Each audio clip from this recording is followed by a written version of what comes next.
Today's episode of the Bill Simmons Podcast with Judd Apatow, brought to you by SeatGeek, our presenting sponsor, the easiest way to shop for the best tickets, thanks to their revolutionary grading system.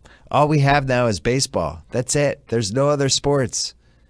Guess what? I have good news. My listeners get $10 off baseball tickets the first time they use SeatGeek. Just use promo code BSMLB. It's that easy. Download the SeatGeek app today or go right to SeatGeek.com.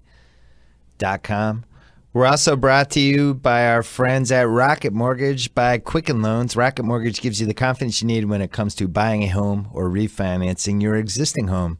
It's simple, allows you to fully understand all the details and be confident you're getting the right mortgage for you.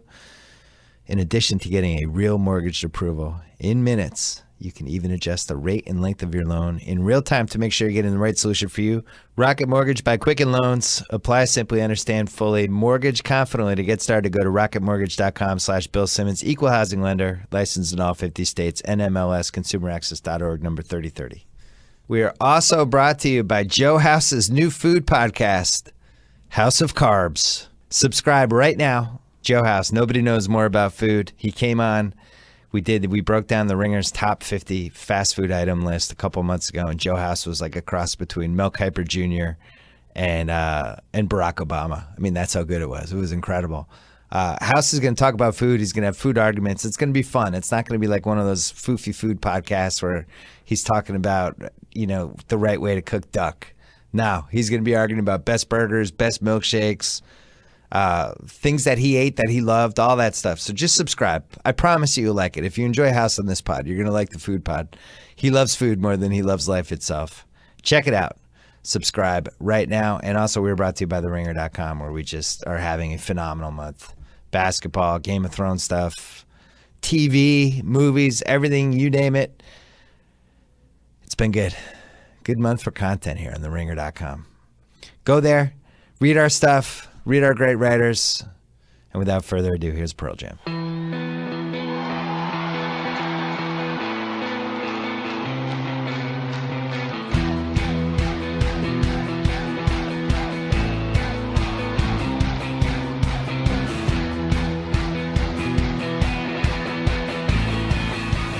Here with Judd Apatow, taping this on a Friday afternoon.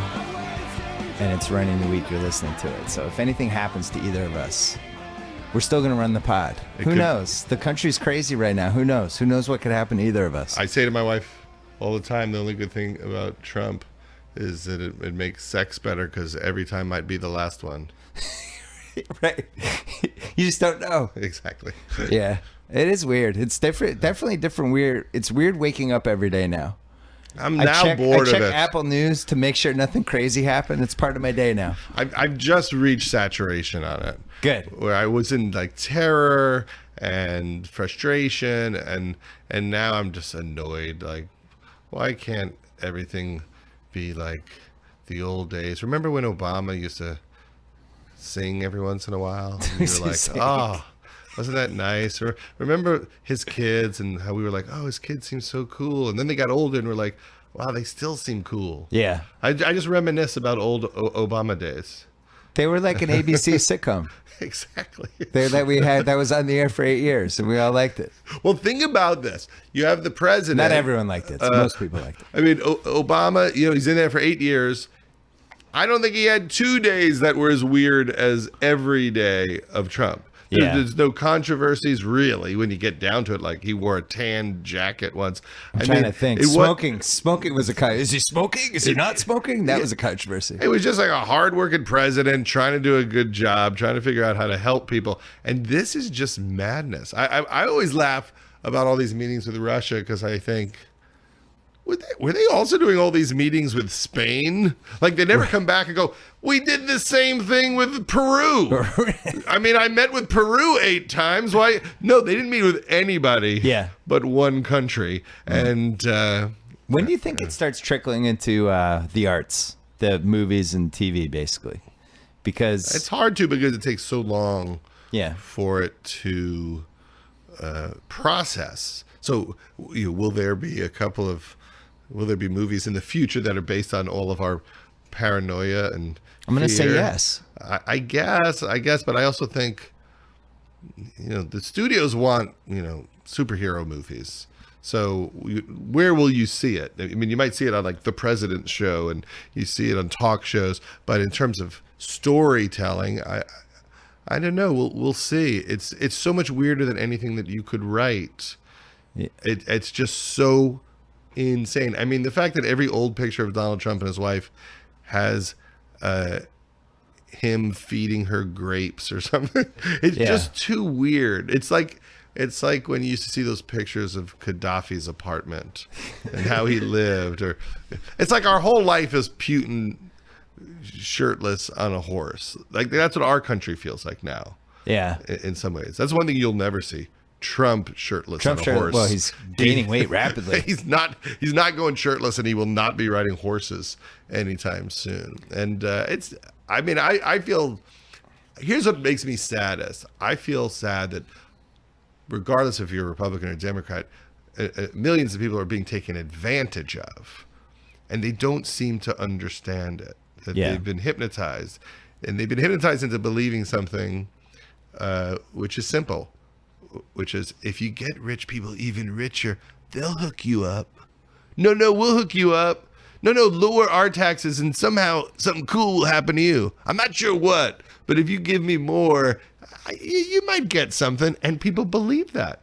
They're totally comfortable with that, at least a large portion of people. Do you see the other side, though? I see the other side that the world is changing quickly. Technology is destroying a lot of jobs. You go to the airport, they don't even have waitresses now. They just have iPads. Yeah. And so I understand the frustration and why you would think, how's the government going to help me? Why do I want to sign up for a third decade of the Clintons? Yeah, or a fourth decade, I guess. But part of it is, Obama didn't invent the iPad instead of the waitress. Yeah. I mean, the world is changing, and it's hard for what people do for a living to keep up with it, with all of these seismic changes. But the Trump idea, which is just no regulations, let the rich people go wild, and I think things are going to get better. I have 8 employees. If I made a lot of money, but I could have 1 employee instead of 8, I would.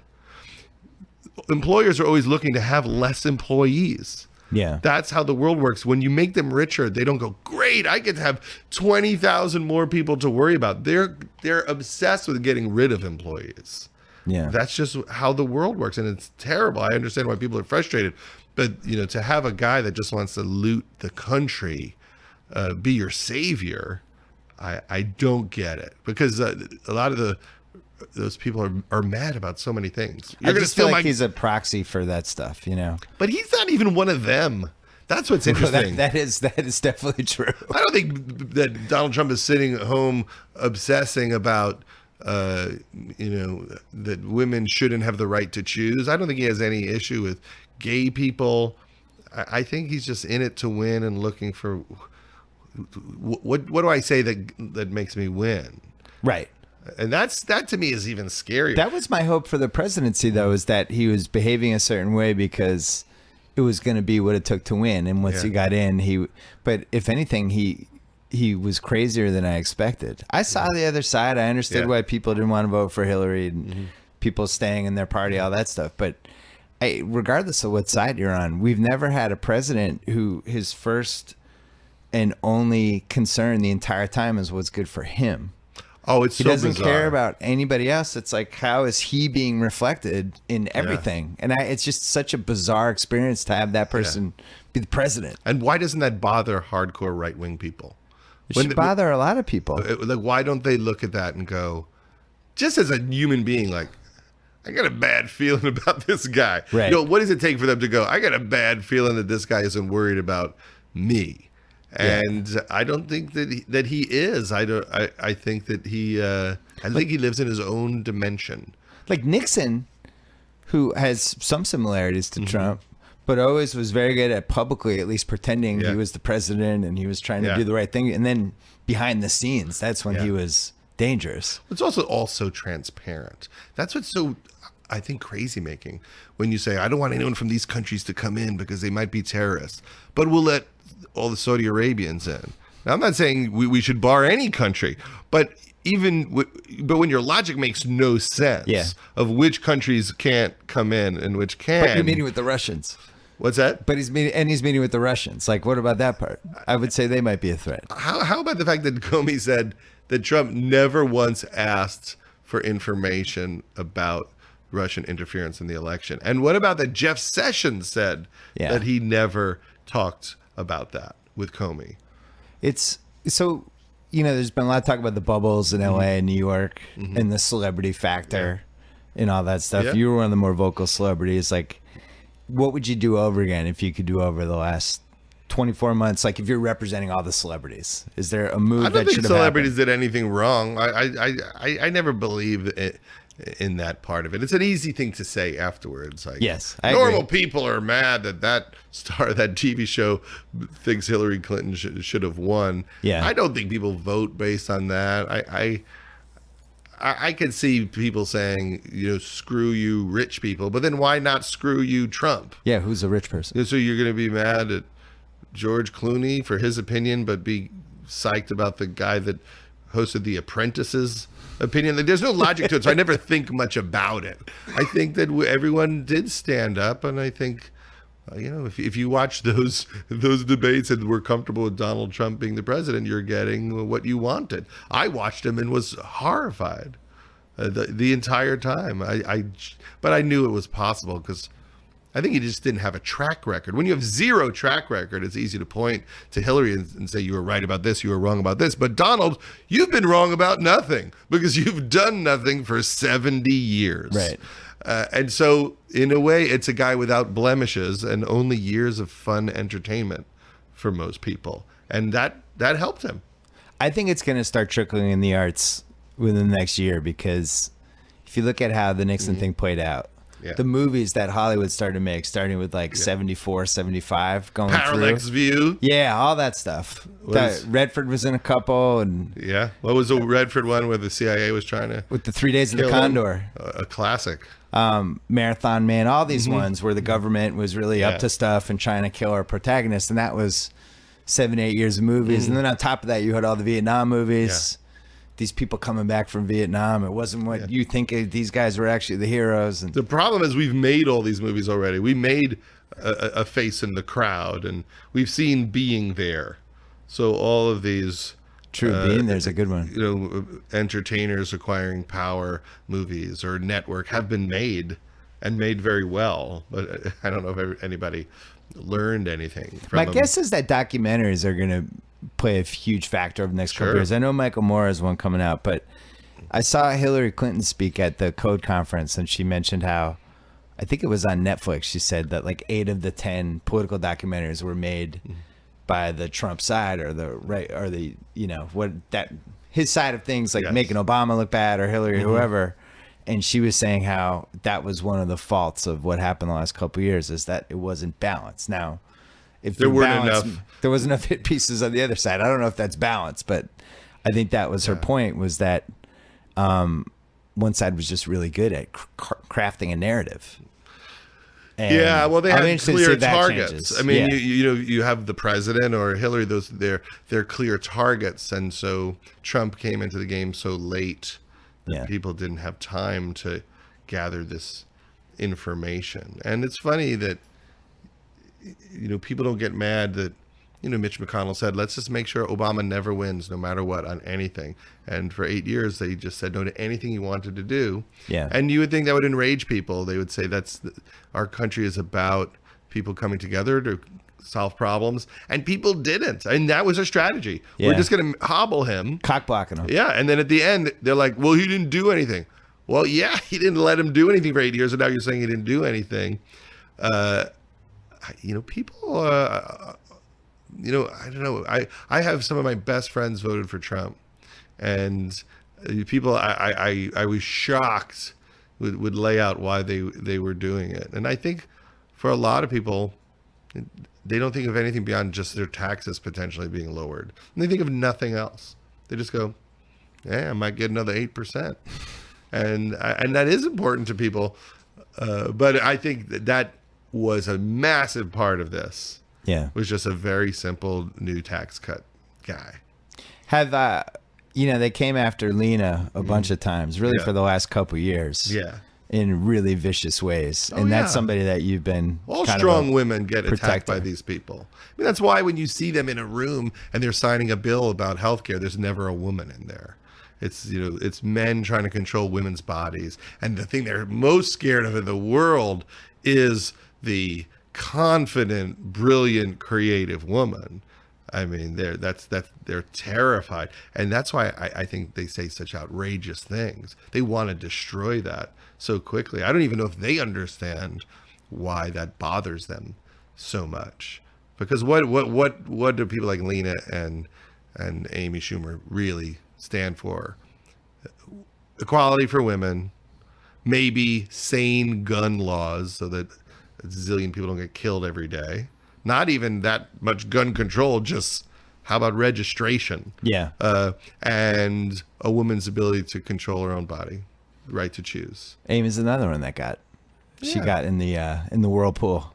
It's an old comedian's pushed joke. in there. It's an old comedian's joke. But if men could get pregnant, you think that there would be any issue with people being allowed to get abortions? Choose their own body, yeah. It's would we ever talk about it in a million years? We wouldn't. When did your daughter start thinking about this stuff?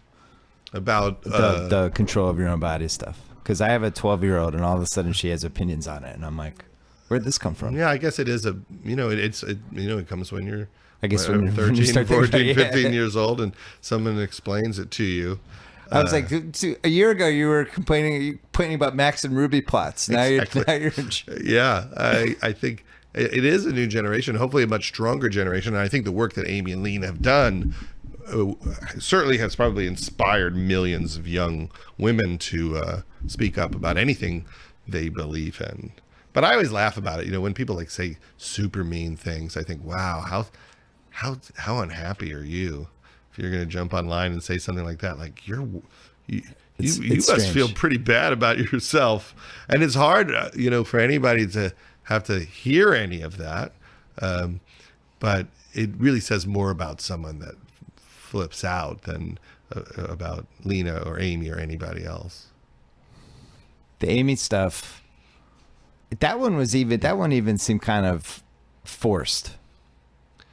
I don't know which part. It just seemed like the spotlight was just kind of, it's almost like outside of penitentiary where the spotlight's roaming around looking for somebody, and then it's like, hey, there's somebody, and everybody started coming after. It's I also didn't totally so silly. understand it. It's also so silly because, in 6 months, we don't even know if Donald Trump will be the president. But Yeah. certainly within 2 years, 2 or 3 years, we'll all agree that was a terrible, terrible mistake. And all the things that people got in trouble for doing or saying in trying to alert people that we're in a dangerous situation with Trump will all seem justified. Do you worry about free speech at all? And I and do. creativity and just all things that we've taken for granted over the years? Sure. I mean, there's a lot of people you talk to now that worry that their phones are bugged and they don't trust him with the national security powers. And I think that freedom of speech is at risk when these mega corporations don't have anything to gain by giving you freedom of speech. Yeah. So it happens, I think, in more insidious ways. Certain movies just aren't green lit because they might bother some people. And I think that's what will happen. You do something too far in one direction or the other, and you can't get it made. Yeah. And that happens, and no one knows it happened. Seth and Evan make the movie The Interview with a very simple premise, which is North Korea is a bad country led by a bad man. And it reminds people in a very broad comedic way that there are millions of people suffering and starving right now in another country. And so then there's all this controversy about it. And then you think, well, what movie are they not going to greenlight now because they don't want that controversy? Yeah. And then what do? Not say North Korea is bad? So suddenly there's another way we don't talk about it. Or just in the way that they try to make everything equal. Like just having Jeffrey Lord on CNN every night. I watch that and I think, oh, they're just trying to show both sides. But it really isn't. It's just propaganda. It's not. I mean, I like when there's a good Republican who can a senator or a congressman who could stand up for a position, but the paid surrogates who are just clowns, and sometimes on both sides, you go, why is he there? He never has anything insightful to say. He never has new information. I know he's going to agree with Trump on every single thing. I mean, if a third of the time he was like, I don't know what the fuck he's talking about on this one, he might be worth having. But he never, ever does. And why does CNN keep him there? Because he's kind of amusing. I mean, he looks like he should be at the bar on Cheers. Right. And that is why he's there. He's like a weird, goofy, idiot, telegenic guy who does not have an opinion of his own. It would be like if ESPN was showing the NBA playoffs and just had two people, one who hated LeBron and one who defended everything about him. And just every episode of the studio show, they would just get in an argument with the same beats. And LeBron might play bad one day, and then you would have the guy who was his best friend explain why he played good. Right. No, he wasn't bad. I know he missed a lot of shots, but he did this. And that's what we watch all day. And it's funny because we have our movie coming out, The Big Sick, right? And, and it's Kumail Nanjiani, Holly Hunter, and Ray Romano. It comes out in New York and LA, I guess. It'll be like this Friday, and then a couple of weeks later, everywhere. And when we started it, there was an element of a guy who was an immigrant, falling in love, and his mom wants an arranged marriage, and then the American woman he falls in love with gets sick and has to be put into a coma. And it's like this weird movie about this guy waiting for his girlfriend to wake up from a coma while being stuck with her parents. And it's very sweet and hilarious. And it wasn't meant to be political in any way, but in this new environment, all of a sudden it's political. It's political. Why? Because we're humanizing Muslim people in America and showing that they're just like you and they just want happiness and love and connection. Apatow, pro-Muslim. It's big headline. So it's a weird, and it's a beautiful movie, and I think it really reminds people that all these people who come to this country, they come here because they love it, and just because there's a few extreme people out there doesn't mean that the millions of other people aren't amazingly great people. Yeah. And so this sweet movie suddenly is making a statement when we made it before any of this happened. Right. But it's a sad reminder that there's a lot of people who will just say, yeah, keep them all out. That's like if we all had to leave every time a white guy kills somebody. Well, all the white people should leave America. Yeah. Because some extremist on the other did something. So it's very sad. I've seen it up close. I never think about it, but when you talk to people like Kumail and Aziz, they say, yeah, no, people, they get hassled. This is an everyday thing. People looking at you funny, people judging because of something that is incredibly rare and comes from extreme people. Yeah. It's like if you judge me because of the Jews who throw rocks at you if you drive a car on Saturday.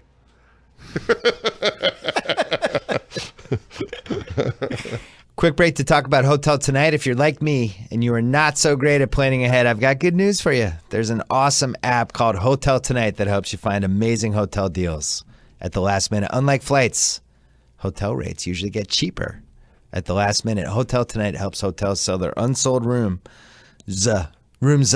allowing them to pass those deals along to you, not for last resort places, but cool top-rated hotels, even 5-star hotels for Joe House.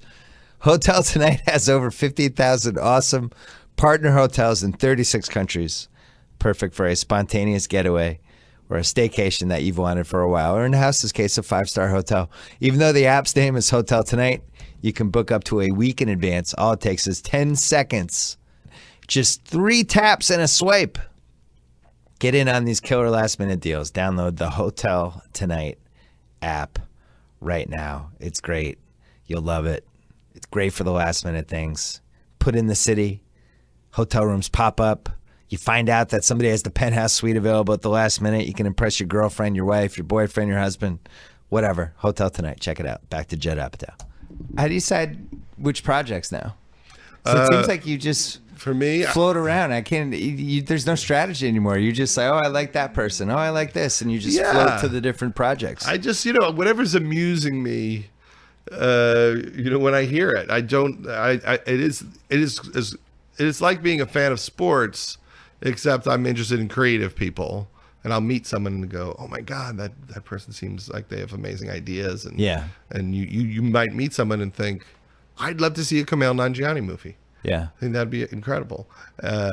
And then you realize that you have to make it if you want to see it. It's not out there.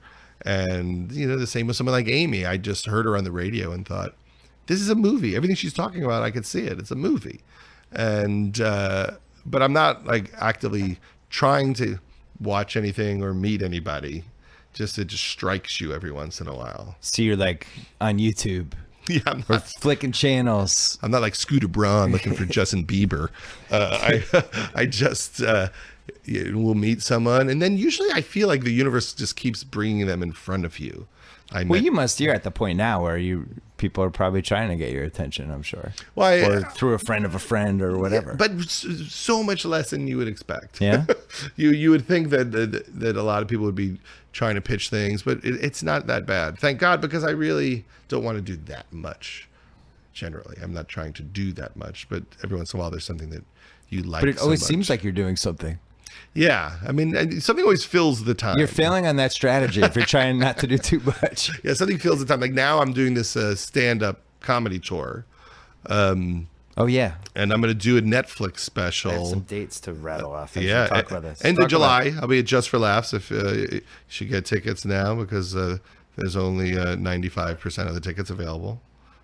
No, I'm going to be in Montreal the end of July, and then also I'm at the Wilbur in Boston doing a couple of shows. And one of them, we're going to give all the money away to after-school arts programs in Boston. And then I'm going to be in Ridgefield, Connecticut at the end of July also. I got Washington 21st July. Mm-hmm. And the 22nd. The Ridgefield, Connecticut 23rd. Boston 24th. Providence 25th. And then Montreal 28th, 29th. Yeah. And that's the thing I've been enjoying the most, is just doing stand-up and being You made in the the clubs. last time you did the pod, when I brought the pod back, I think October 2015, you were like the 5th guest. Yes. And we were talking about you dabbling back into stand-up and Oh, I love it. It's really reigniting it. Yeah, it's also fun to just be around everyone. There's so many creative people around. When you make movies, you wind up just alone in your room all the time. Yeah. You don't meet anybody. You don't With meet other one editor. directors. With one sweaty editor, and you just Who's always eating chicken. exactly. And then you go, oh, I need to be around people, and it's fun. You go to the Comedy Cellar in New York, and Chappelle walks in, and Louis and Amy, Yeah. and I think it makes you want to be funnier, because when you see funny people up close, you think, I gotta work harder. Look how hard Aziz is working on his act. Yeah. I mean, there's some killers out there, and I think people don't notice. I mean, I guess they shouldn't. These people work their asses off on these sets Right. for years. They grind so hard, and then it seems effortless, but they're in there killing themselves, and it's really fun. I had Aziz on the pod last month, and he was talking about just how inspired he was to go to some of these clubs some nights, Yeah. and Chappelle walks in, or Rock's working on something, Sure. and just these guys who have hit every checkpoint of success you can have, and they're still grinding away at 1 a.m. Yeah. at some club, Those trying are- to get the wording of one joke right. It's always, I mean, because you're always happy anytime a joke works. Yeah. It doesn't matter if there's 4 people there, a lot of people there. You're like, oh my God, I thought of this joke and it worked. And you're so happy. Is that why you want to do Crashing? Because it seems like yeah. that's like the bare bones of that thing. Like he's at some points he's talking to 3 people. Yeah, I mean, Pete Holmes, told me this story about it. His wife cheated on him, and he was doing a little stand-up, but then he had to do it full time because she was kind of supporting him. Yeah. And so I thought that was a funny idea for a show, and we did the first season. People liked it. We're shooting the second season now, and it forces me to be in the clubs and to know what's going on. And Pete is so funny. So it's a thrill. We're about to do a whole bunch of new ones. Bill Burr's doing one, and What do the comedians think of this show?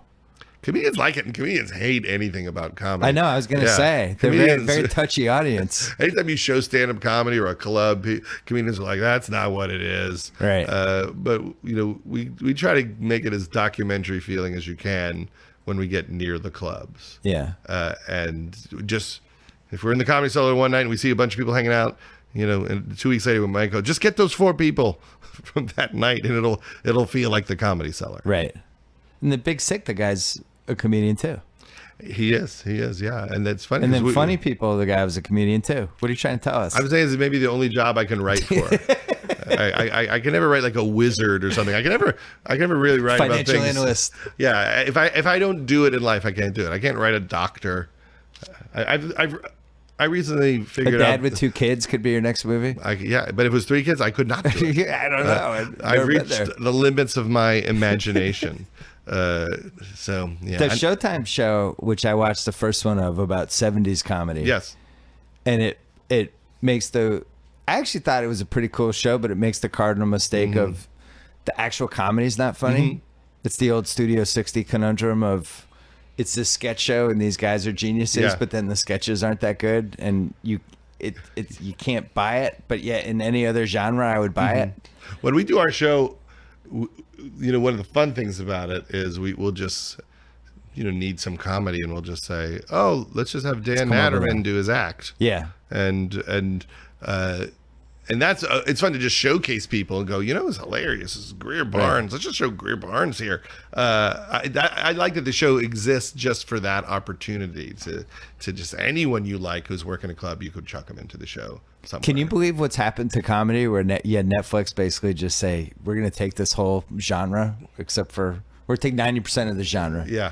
And if there's any big comic who's thinking of a special, here's the biggest check you've ever thought you would get in your life for it. Well, the world, all of it has changed because there used to be no financial incentive for good television. Yeah. It was all lowest common denominator. It was all trying to get everybody to watch. Hey, it's still that case on some networks. Don't rule out some of the networks. There's still some windows. Lowest common denominator. Well, I guess more in your streaming cable world. Yeah. And so now when you pitch things, people want them even deeper and weirder. Yeah. And if you go pitch something to Netflix or HBO, if you're not groundbreaking and buzzworthy, to them I think it's about like buzz and awards. But thank God it also means do something that it's never been done before. Yeah. Do something that really matters to you, so you don't get the same old stuff. You wind up getting whatever, Game of Thrones, Stranger Things, or whatever movie came on whatever show came on 5 minutes ago. Every day there's a new show. It's every day. It's like every 6 hours. Yeah. 2000 era Judd would have enjoyed this era, I feel like.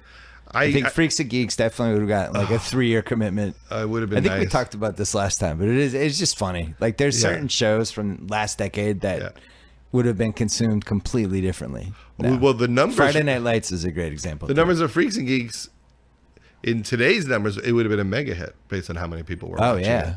I think 7 million people were watching every episode of Freaks and Geeks, and that was a disaster. Right.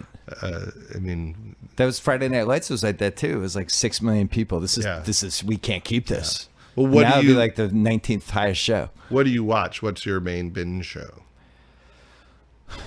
It depends. There's like the family binge shows. Like we banged out Riverdale. Yeah. We banged out 13 Reasons Why, which was probably 5 reasons too long. Okay. But, I haven't watched that yet. Usually the binge watch shows are too long. Yes. It's almost like the object of just editing and maybe trying to be around the right length. It just doesn't matter. Yeah. It's like we do 13 of these. Great. Do it. Do all of them. Like, I don't know. That show could have been 8, but some of them are not meant to be watched so quickly. No, but I think you can tell some are now designed because they'll have the little cliffhanger at the end. Yeah. But I just mean, do you really want to watch that many hours of the same thing? I always thought it was fun that Girls was on one week and you would think about it and talk about it a little bit. Well, we're old school though, because I agree with you. I like the digesting and the comeback, but I think the binge watch. It's funny. My dad, who's somehow never saw Game of Thrones, and I finally convinced him to watch it, and he's watched 3 seasons in 2 weeks. Yeah. But he's 69, so it's a lot of stuff like, how about that guy who had sex with his sister lost his hand? And, it's a lot of like, he doesn't know anyone's name. But you don't remember anything. But he's anything. binge watching it. You can't remember it. It's like, we'll watch like season 2 of Narcos. Yeah. And we'll be like, was Escobar a good guy or a bad guy? Are we rooting for him? Are we not rooting for him? Or we were watching Broadchurch season 2, very good show, Broadchurch. We got, I swear to God, 8 episodes in, and I turned to my wife and I went, "We watched this 5 months ago." And No. and it took us 8 episodes to realize we had already watched those 8.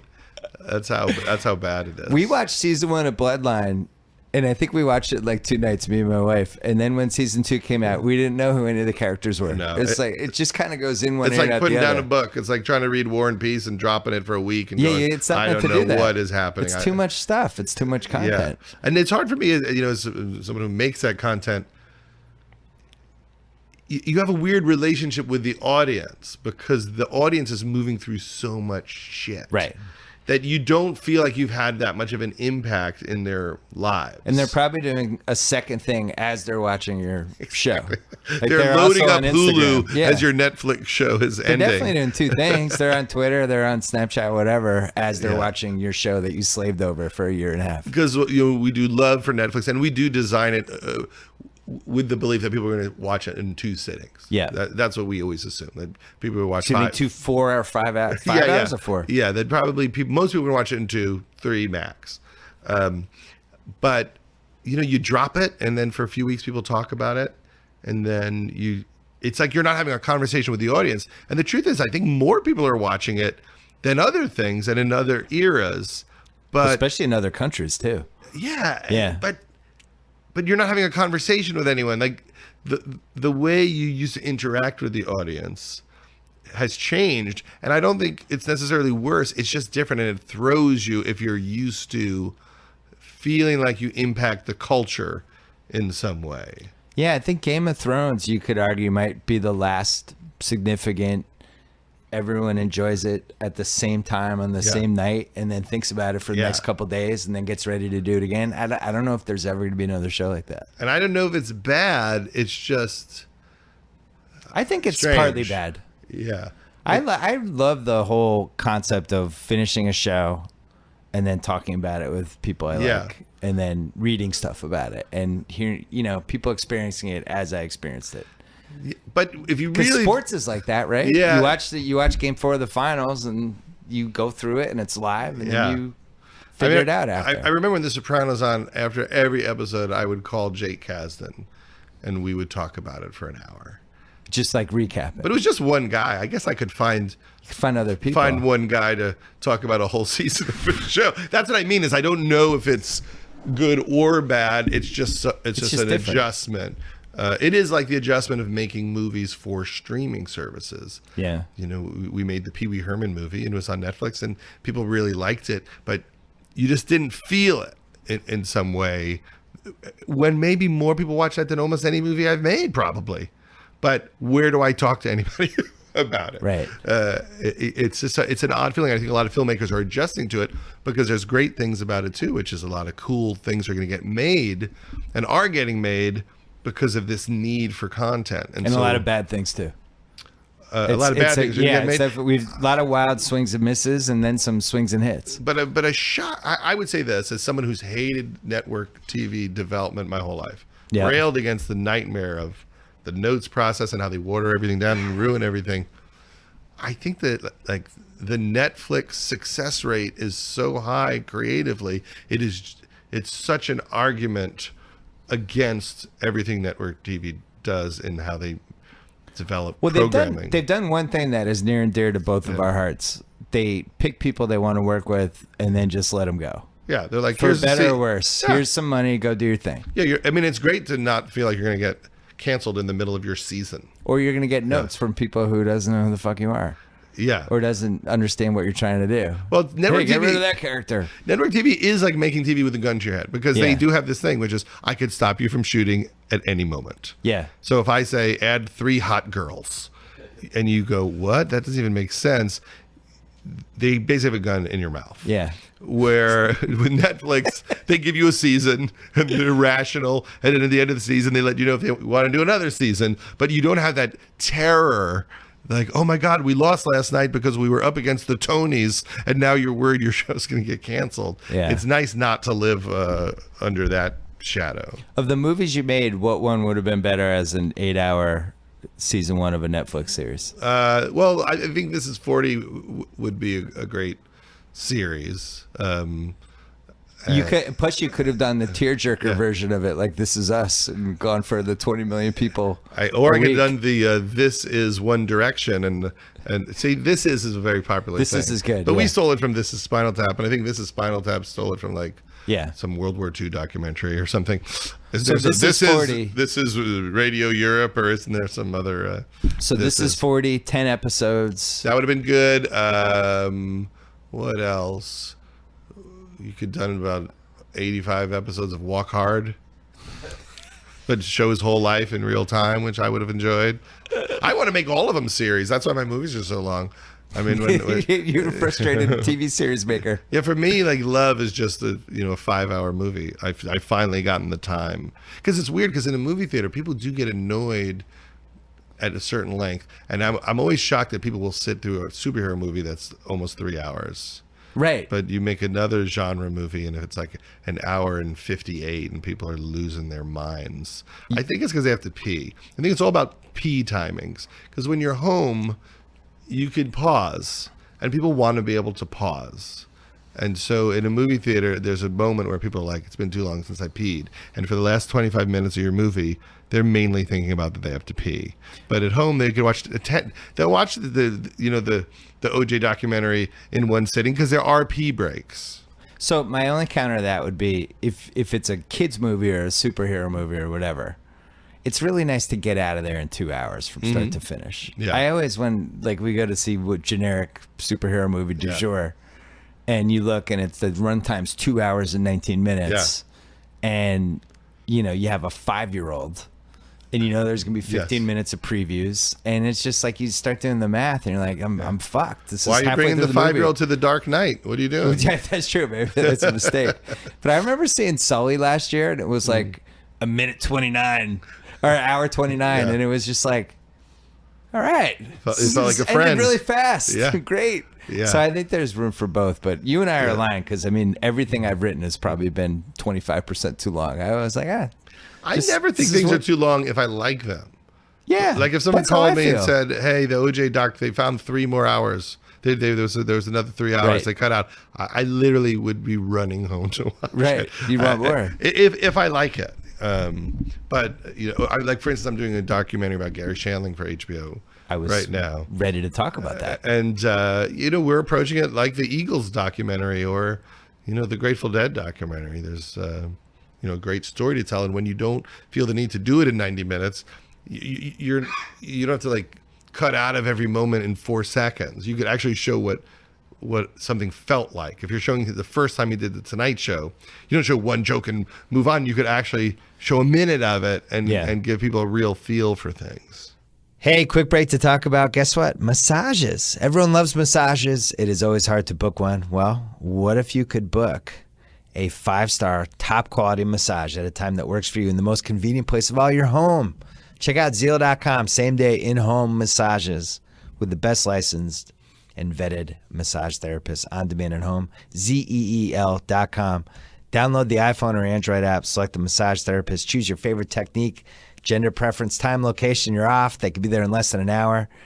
Schedule booking, payment fast and easy. Even the tip is included. No money changes hands. It costs, on average, 20 to 50% less than going to a local spa or hotel.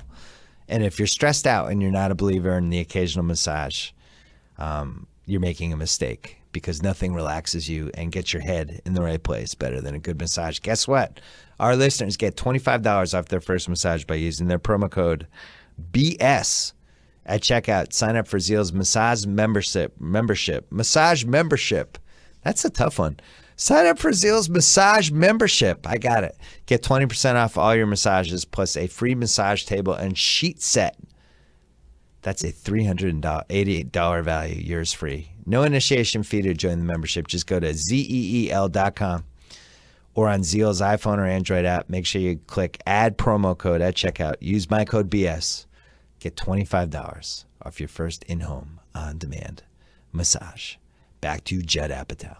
So when you came on in October 2015, which I think was the last time you were on, and we talked about Shandling. Yes. And we talked about him for 10 minutes, and then you told me that I was like, I want to go see him, and you were like, go see him, and then couple months later, he, you know, but then you ran the memorial service, which I was grateful you invited me to.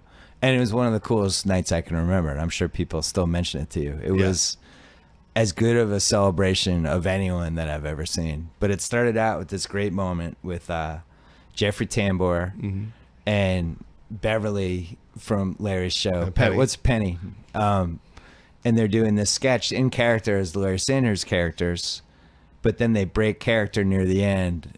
And Jeffrey Tambor as Hank just gets upset about Shandling, and it was super emotional in the room. It really was. I mean, it was just perfect. And then you had all these people come out giving speeches, and you're like, the fucking security guard's gonna give a speech. This is gonna be terrible. And then he's great, and it was just awesome. I've never seen anything like it. It was really memorable. And now you're doing the documentary. Yeah, I you know, the documentary was something that came out of the memorial, because when we were putting the memorial together, we said, well, let's edit together some little documentary pieces for the memorial, and we got everybody to give us all the footage of Gary, all his Tonight Show sets and Letterman appearances and obscure things, and it was just such a treasure trove. You forget how much comedy these people write in their lives. You know, Gary might have some appearance from Letterman from 2008 that no one on earth remembers, but when you rewatch it, you go, that might be the funniest 5 minutes of panel I've ever seen in my life. Yeah. And I always feel bad, just as a bit of a hoarder, that people don't have access to see those things or don't know they should see them. So the documentary is a great way also to just show the work, because you might forget, oh, he did a Bill Maher appearance during the OJ trial, where I've never seen anybody more on fire and insightful and hysterical. Yeah. That we've had a clip of Donald Trump filling in for Regis interviewing Gary. What? On Regis and Kelly. Donald Trump filled in for Regis on Regis and Kelly? Yeah. And it's just amazing to see the look in Gary's eyes. Not knowing what to do with this human being. Just looking at him like, what is happening in front of me here right now? Before he was a politician, just as a human being, just thrown by the strangeness of it. What do you think Gary would have thought of that memorial service? I think he would have loved it. Gary was trying to figure out a way to talk a little bit more about his spirituality. You know, he was interested in Buddhism and really believed in all these ideas that he wrote about in Larry Sanders, about trying to drop your ego and non-attachment, and it was a struggle for him, but he was seeking a quieter life and a quieter mind, and had been his entire life, and so I think the memorial expressed that, and he talks about it a little bit in Comedians in Cars, right, which was like his last great thing that he did on video, I think, right? Yeah, I think that he found a way to show who he was at that stage of his life. It's really funny, but very, very revealing. The reactions he got from Seinfeld too is just like pure comedy joy. Like Seinfeld. It seems like that was the recurring thing with him, how much other comedians got a kick out of him. He has to be like in the top 5 of being able to make other comedians just laugh. I think comedians know how ingeniously funny he was, what a craftsman he was. Yeah. And, he reinvented TV 2 times. Right. With its Gary Shandling show and the Larry Sanders show. And I mean, he completely changed television. At HBO, when you talk to the heads of HBO, what they say is... Oh, they're super indebted. Yeah, they say that the Larry Sanders show told them what HBO should be. Yeah. That's how big an impact it was. And someone said that David Chase wrote The Sopranos after watching the Larry Sanders show, because he said, "Oh, we're allowed to do this now," right? And I think that everything we do, Girls, Fleabag, Curb Your Enthusiasm, The Office, all of these things, they're all influenced by Gary. Gary really showed people I agree with that. a new path. As somebody who grew up with HBO, it was movies and comedy specials and boxing.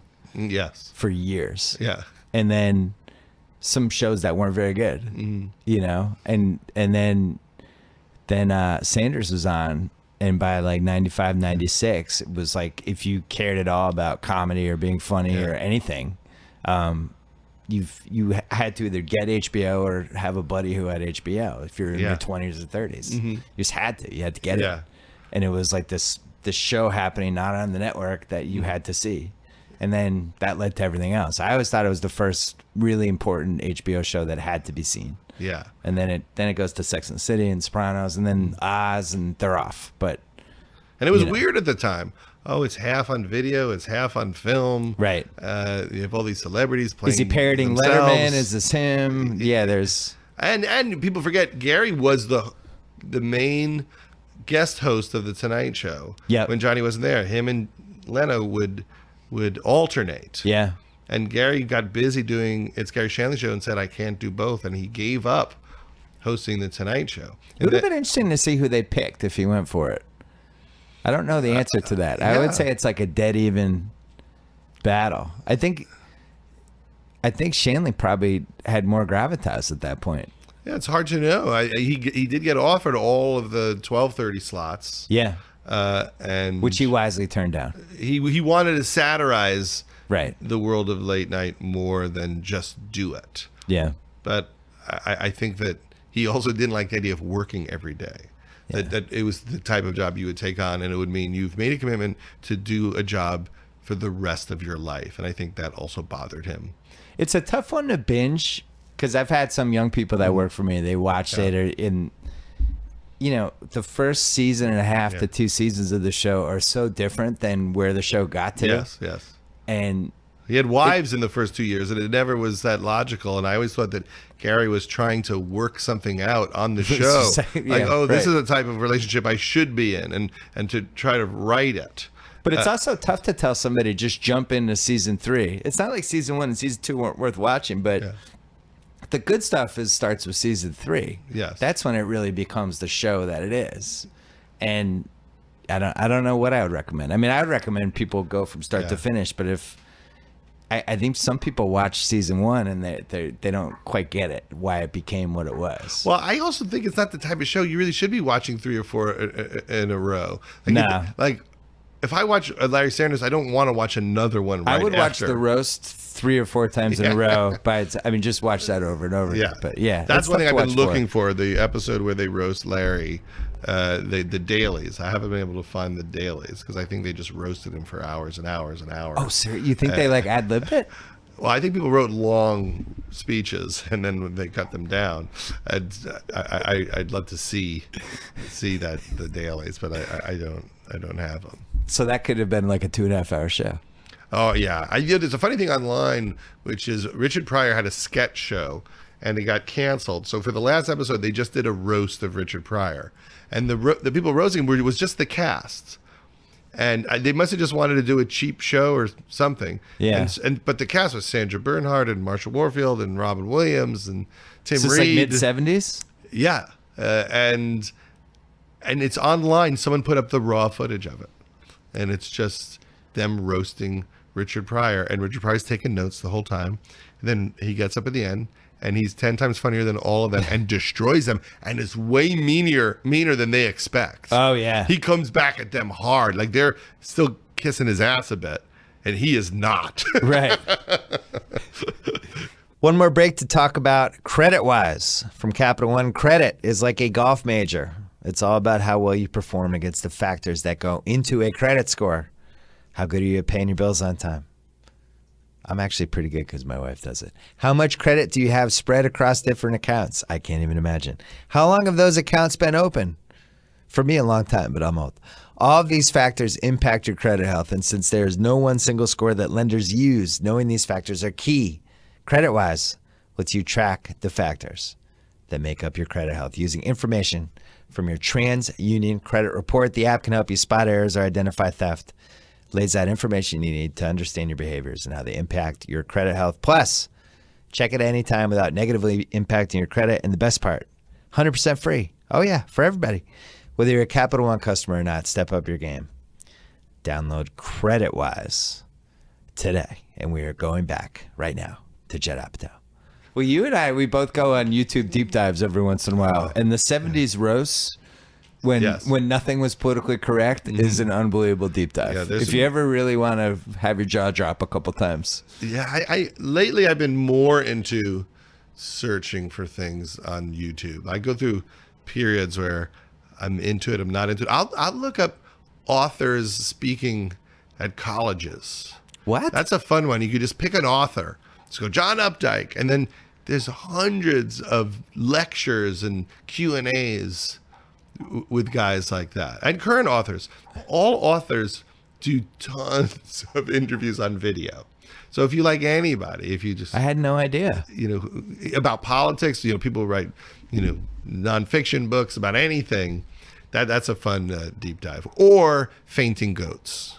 Fainting goats. You could, What's that noise? Oh, or emu What's that attacks. emu attack. I like any version of a tourist being attacked by large birds. It's amazing how much is on YouTube now. Like you could Yeah, just now it's put in everything. Robin Williams 1976 Yeah. and just stuff comes up. Yeah. And it's like, here's this thing you did here, and here's him in Comedy Central with somebody filming with an 8mm camera. And No, I did notice that recently. Like, wow, people have uploaded everything now. Right. It is all.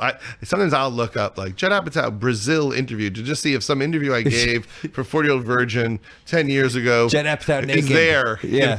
And they are all there. And I love the weird obscure rock documentaries. Like this morning, I just looked up Neil Young, and there was some BBC massive documentary about Neil Young I had never heard about before. the BBC has quietly done documentaries on everybody who was Yeah. ever good at music, it seems like. Yeah. What the hell is that noise? You got a bird. It's like the pipes. I think a think it's bird a is pipe? attacking this place. Woodpecker? It might be a woodpecker. Now, did you guys all just get back from the finals? Oh yeah, we should talk about that because your best Yeah. friend LeBron lost again. I thought I he feel was like gonna do he's- it. I thought he was going to do it.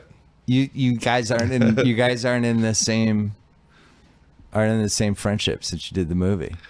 I it's feel like hard he's to not keep- leaning on you as much. It's hard to keep those friendships alive. It's hard to, I'm- it's hard to stay in constant contact with the most famous athlete we have right now. I'm talking to LeBron and Romney Malco about the same amount right now. Yeah. Although I went on vacation to Hawaii and LeBron was there with his family, and he could not have been nicer and cooler. Well, he came off great in your movie. He actually was a good actor. Oh my God, he's so For an funny. athlete, the athlete-actor scale is like it's definitely Yeah. on a curve, but he was up there. And that's not spoon fed. That's just him actually being funny and Yeah. me being relieved that I don't need to do any work. Right. I mean, he got that joke. He is. I mean, what do you make of these guys who seem to reach some higher level of existence? LeBron. It's like you could say same thing about like Springsteen. Yeah. They're like in flow. It's just one name. Yeah, and they're so creative and so like Federer or something, but they're also great people. And there's like a group of them. You might even see like Jay-Z is one of these people. I went to a video shoot that a guy I knew was directing, and he goes, "Oh, have you ever met Jay-Z?" I'm like, "No," and he's like, "Oh, come say hi." He's just a nice guy. I sit down. There's no one in the room, so it's a funny thing.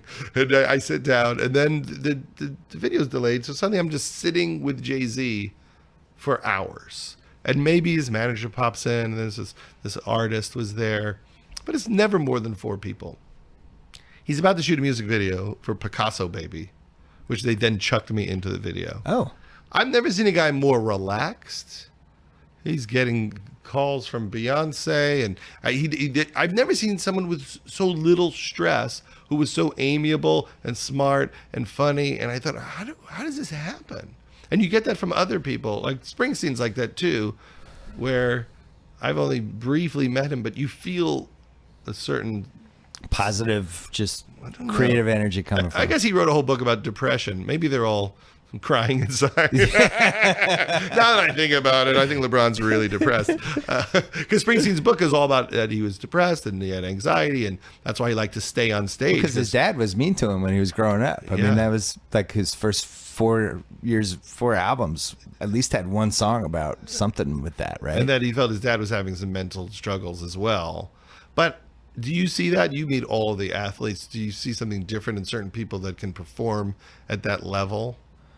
I think most of them are really afraid to be candid, which is why I've done 3 podcasts now with Durant, who for whatever reason is just candid in them and doesn't just kind of lets it fly and is just honest.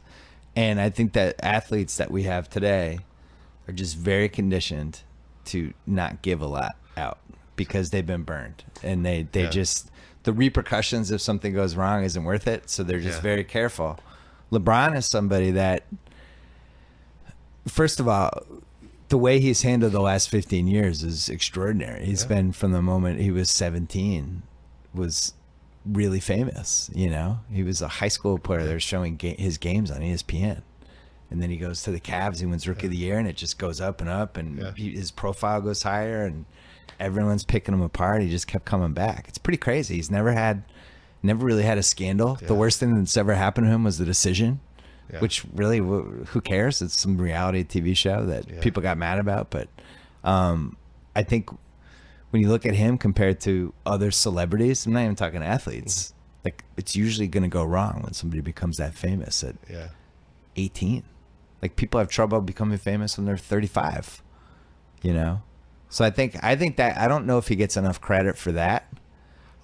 Just performing under and then pressure. The other stuff, and that he keeps getting better, and because it plays tricks on you. I interviewed Jim Carrey for the Gary Shandling documentary the other day, and he said people don't really understand.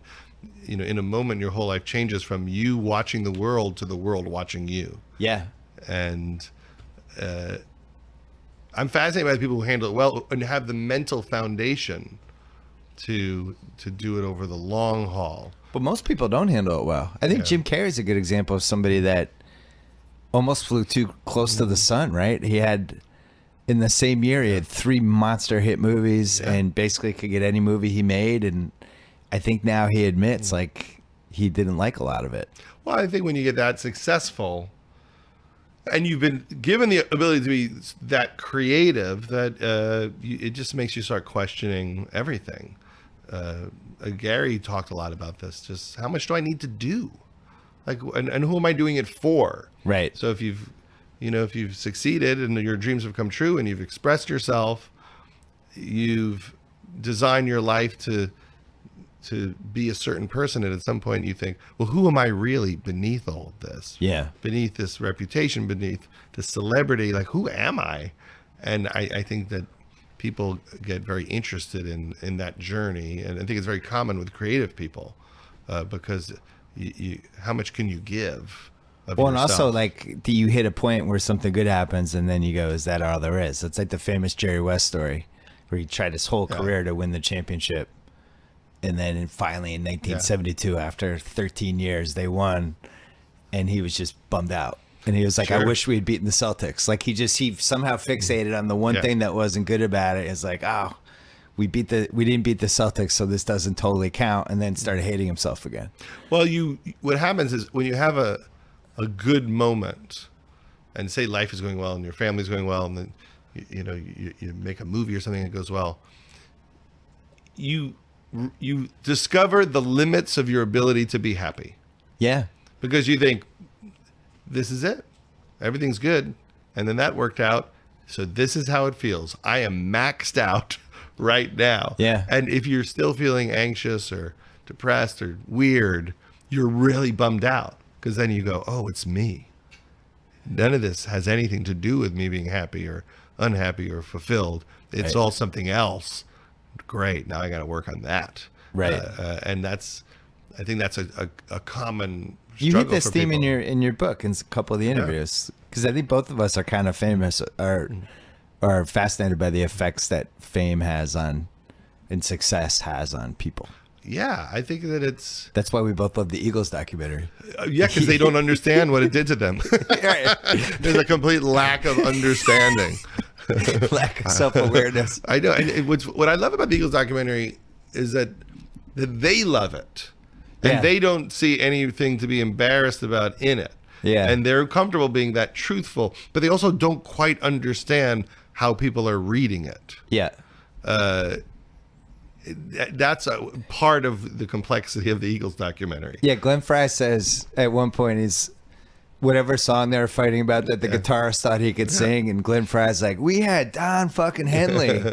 That's who should have sang. But then then you find out like Glenn Frey wanted to sing all the songs. Like Yes. his case for Don Henley should sing that song was also the thing that drove him crazy because he felt like he had lost control of the band. Well, it's great. It's a great power struggle. But what's fascinating about that documentary is they seem to ignore that the main struggle in the band was between the two Glenn guys, Frey and Don Henley, and so they're blaming like the bass player, right? Don Felder. It's all his fault, and that's why it's also fascinating how they've decided to tell that story, because there's a whole. It's like there's leaving a out financial element to it. Well, it's like leaving out the arguments between Lennon and McCartney. Yeah, and blaming George for everything.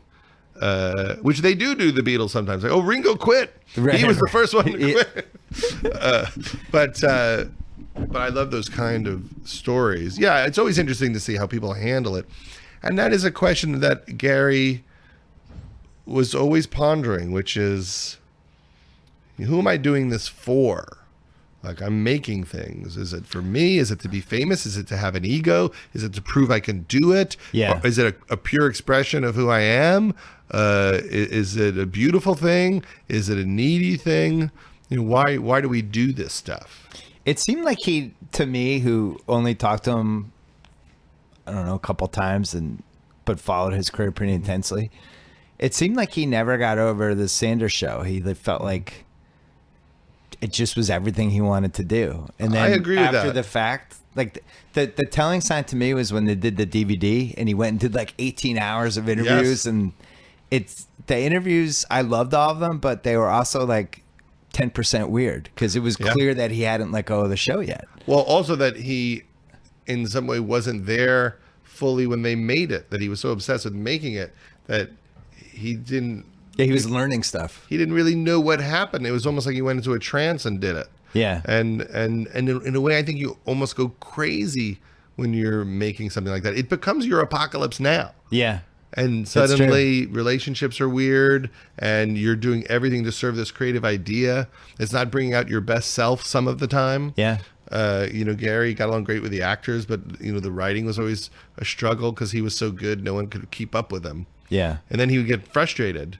And so that's a tough dynamic when the best writer at the show is the star and he's busy acting and you're trying to figure out what he would like when he's not there. And he's a genius. And he's a genius. So your staff isn't all geniuses. So then has to fix everything and he's exhausted. Yeah. So so I think he did those DVD extras, which are so great and weird. He boxes really with weird. Alec Baldwin, and he interviews him while they're boxing, and they're really hitting each other.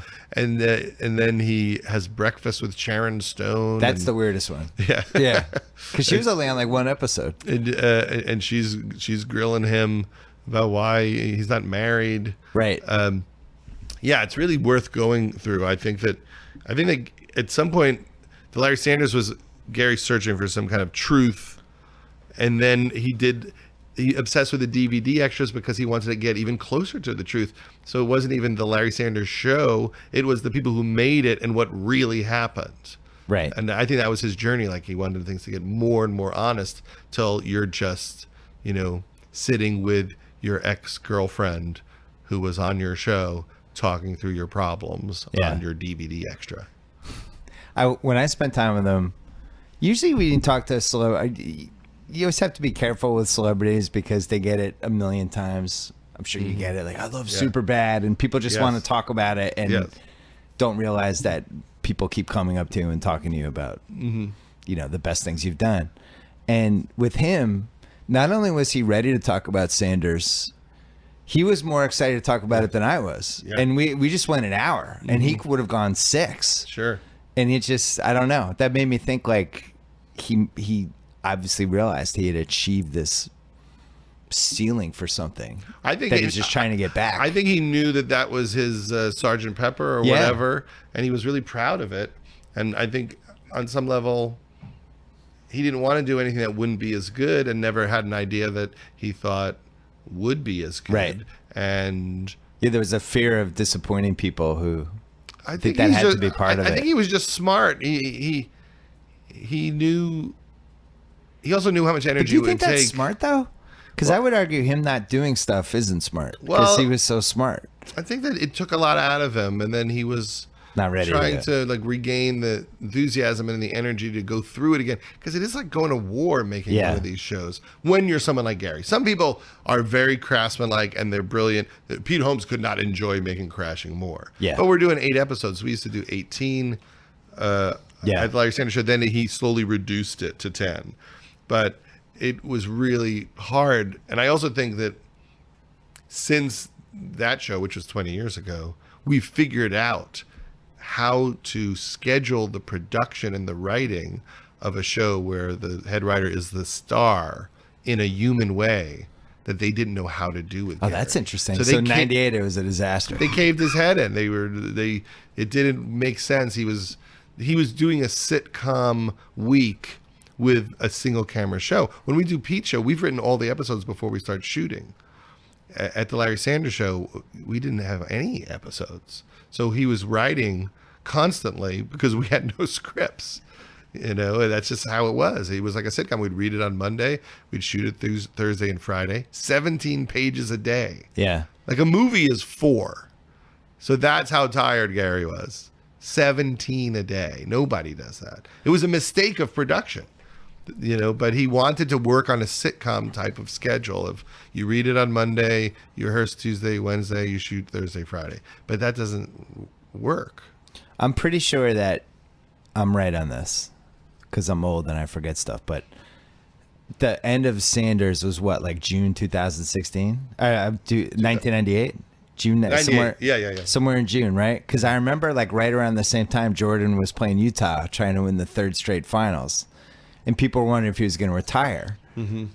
And I just remember having this moment. I didn't have a lot going on at the time. I was a frustrated writer, but I remember thinking like, God, I'm losing Jordan and Sanders in the same month. Like, this fucking sucks. That's funny.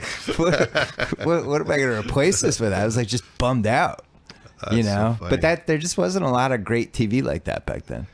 Oh yeah, there was almost just- nothing. When we did now Freak- there's 20 shows, you just move on to the next one. When we did Freaks and Geeks, the only single camera comedy was The Wonder Years.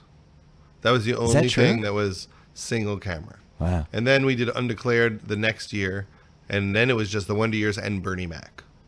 Bernie Mac. And that was it. And people thought we were crazy. They didn't know what we were doing. What are you going to do for This Is 40us? Are you going to go This Is single 40 camera? Us? This Is 40us. I don't know. I do want to do This Is The 50. tear-jerking. I turned 50 this year, so This Is 50 is Oh, did you turn 50 already, or it's coming? end of the year. So This is 50. So This Is 50. I guess it's- Amazon's on the phone. They're just offered 25 Yes. million. It's my boyhood. It's my boyhood. I'm doing Boyhood, but just in a series of films. We should wrap up. How long was that? Like 66. Oh, 66? Sam, do you want to do Superbad on the pod or just for you? I think just for us. Okay. It'll be for. Okay. We need to ask you about Superbad because we're doing a Superbad oral history for. Okay. So we need like 3 minutes on that. Did we hit everything? Sure. We hit Big Sick again and Oh yeah. All stand right. up again. Let's hit the end. All right. So, Big Six coming out when? Big Sick is coming out this. I guess it'll be Friday in New York and LA and July 14th around the country. Nobody flies in it. This is like an old movie where people just talk. Yeah. But it really is it's a gem. It is like one of those Little Miss Sunshine movies that deserves a massive audience. Because, we test these movies when we're editing them. And people like this movie better than any movie I've ever made. Higher than Bridesmaids, higher than Knocked Up. Really? Higher. People really love this movie. And it's a strange movie to describe because it's this bizarre immigrant love story with disease. Yeah. But it really works perfectly. It's just hysterical and very sweet. And Ray Romano just tears the house down. Just one of those movies where it just, it's everything you want in a movie. And it's everything you want in a movie that would make you go to the movies to watch a comedy with people. Because we're also used to waiting for things to show up on Do you worry cable. about those movies working as people actually go in the theater to see them? That we've hit some sea change? Here's the thing. It's tough to get me to go to the movie theater. I went to see Wonder Woman the other day, but I'm not in the theater that often, and I don't know if that's because there's less movies I want to see in the theater, or I'm the same conundrum. I just hate people texting. I don't like people breathing on me. People are loud, eating their popcorn, like right at the most emotional moment where someone's like, about to die. That's when the guy takes the first bite of popcorn. Right. I want to kill people half the time. So I do understand why people like being home alone. But this is the opening of This Is 50, I think. You complaining about people in a movie theater. I know. But when you see a great comedy with people, there's nothing better. I think even better than action movies. I remember seeing Something About Mary and the place going fucking I was just nuts. going to say, that's the hardest I've ever seen a theater laugh at a scene when he gets his balls caught in the zipper. Yeah. It was like almost a riot in the theater. People were dying. I saw it with Stiller. We went to Santa Monica on opening night and watched it from the back of the room. And I just kept turning to him going, what is going on? This is the funniest thing I've ever seen. And The Big Sick really is right up there. It's a beautiful movie. So I hope people will go to that. And then you have some comedy things you're doing. And I'll be at the Wilbur. July. Washington, but we said the times earlier. We told you the times. You could find it. You could Google it. And in Richfield, Connecticut. I think that's the Columbus Theater. And we're coming up on the 25th anniversary of when you did the Young Comedian Special. Is that right? Yes, which is funny because Ray Romano and I were on the Young Comedian Special together in 1992. With two other, wasn't everybody? Garofalo, Kindler, Nick DiPaolo, Bill Bellamy. Diana Carvey hosted. So this is The Big Sick is a bit of a reunion of the 1992 HBO Young Comedian Special. I hate that I was on a Young Comedian Special 25 years ago. It does. I remember watching that special, and in some ways it doesn't feel 25 years. In other ways, it feels like 80 years. Because my jokes are fresh. It just seems like a long time ago. I was a terrible performance by me because it was the first time I was on HBO. So it was the first time I could curse. So I would just add fucks into clean jokes for no reason. Yeah. So jokes that never had a curse, I'd go, and this fucking guy. And it's terrible. It's awful. All right. Thank you for coming on. It was good to be back. Appreciate it. Thank you. All right. Thanks so much to CreditWise from Capital One. It's a free app. Lets you track the factors that make up your credit health using information from your TransUnion credit report. You can check it anytime without negatively impacting your credit. Download CreditWise today. Don't forget to subscribe to Joe House's new food podcast. This is going to be the greatest food podcast of all time. I feel very confident saying this. It is called House of Carbs. Subscribe right now. Do it for me. Do it for Joe House. Do it for the love of food. It's going to be fantastic. We've had some luck lately spinning off podcasts. Against All Odds with Cousin Sal has swept America by storm. It is turning a nation into a nation of gambling addicts. House is going to do the same for food. We're all going to gain 5 pounds after we start listening to this podcast. Check it out. Joe House's new food podcast. And that's it for me. We are going to be back much later in the week, but we will have another podcast this week. The BS Podcast coming back to you in about a day or two. Thank you.